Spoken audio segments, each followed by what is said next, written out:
Salut les amis, c'est le Belge. On n'a pas le temps de traîner, j'ai faim donc ça doit aller vite. Aujourd'hui, on fait la pomme sautée de guerrier.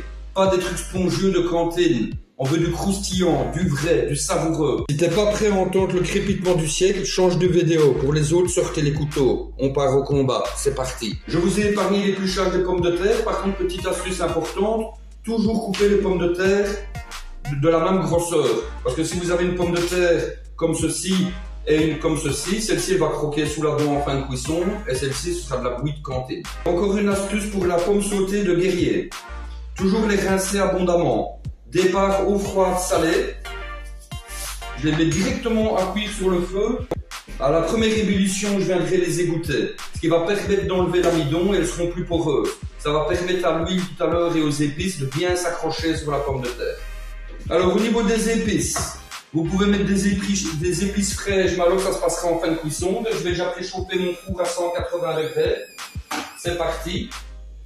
Ensuite, au niveau des épices, je mets un peu de thym. Prenez un bol et vous faites directement votre mélange d'épices. Un peu de thym. Ici j'ai un peu de curry, pas trop le curry. Voilà, voilà. Du paprika. De l'origan. L'origan j'aime bien, pas mal d'origan. Le poivre. Et le sel.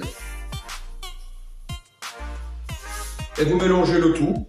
Comme ça, tout à l'heure, on va vous mélanger notre mélange d'épices. Donc voilà, on a notre bon mélange d'épices, les amis. Vous le faites vous-même. Vous pouvez mettre aussi de l'herbe de Provence, des épices fraîches. Voilà, moi ici, aujourd'hui, ce sera des épices comme ceci. Alors, les pommes de terre sont en ébullition. Je coupe.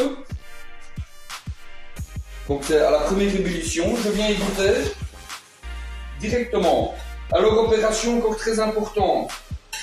On vient sécher les pommes de terre. Donc on sèche les pommes de terre parce qu'on veut pas de la bouillie les amis. On veut une pomme de terre avec une belle croûte bien croustillante. Je mets un essuie dans ma casserole où j'ai cuit les pommes de terre. Je viens les y mettre pour enlever tout l'excédent d'humidité. C'est parti. Voilà, on les sèche bien et on va venir les sauter. Juste donner une coloration et puis elles iront au four. Alors je viens rajouter du beurre dans ma sauteuse. Moitié beurre, moitié huile. Ici, j'utilise de l'huile de tournesol. On fait bien chauffer le beurre jusqu'à avoir un beurre noisette. Voilà, voilà, mon beurre est noisette. Je viens rajouter mes pommes de terre égouttées. Et on vient colorer la pomme de terre sur toutes les faces. On vient rajouter notre petit mélange qu'on a préparé ensemble tout à l'heure.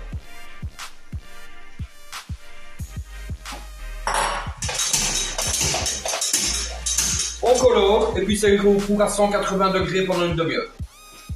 Voilà les amis, j'ai coloré mes pommes de terre et enrobé de beurre toute la pomme de terre. Ça va au four pour donner une super belle coloration et avoir notre pomme de terre de guerrier. Regardez-moi ce spectacle, vous entendez? C'est ça le résultat du choc thermique. Elles sont dorées, elles sont croustillantes et à l'intérieur c'est du beurre. Maintenant, vous avez la technique. Testez-moi ça aujourd'hui.